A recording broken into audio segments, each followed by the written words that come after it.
ఎన్నో కొత్త విధానాలను తీసుకొచ్చిన విశాల్ గున్ని అసలు సివిల్స్ వైపు రావటం కూడా సర్ప్రైజింగ్ గా జరిగింది. గున్ని చదువంతా బెంగళూరులోనే సెయింట్ జోసెఫ్ కాలేజీలో మాస్టర్స్ చేశారు. ఆ తర్వాత ఢిల్లీకి వెళ్ళాక క్యాంపస్ సెలక్షన్స్ లో స్టేట్ ట్రేడింగ్ కంపెనీలో మంచి ప్యాకేజీతో ఉద్యోగం.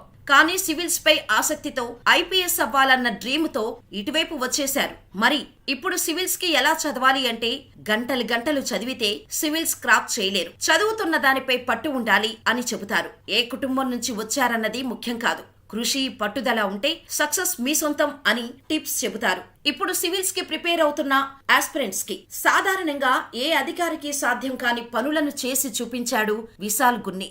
నాయకుల ఒత్తిళ్లు, ట్రాన్స్ఫర్లు ఏవీ తను నమ్మిన నిజాయితీని అణచిపెట్టి ఉంచలేవు. ప్రజల కోసం పరితపించే అధికారి కాబట్టే విశాల్ గారికి ప్రజల్లో అంత క్రేజ్. మరి విశాల్ గున్నిపై మీ అభిప్రాయమేంటో మాకు కామెంట్ చేయండి.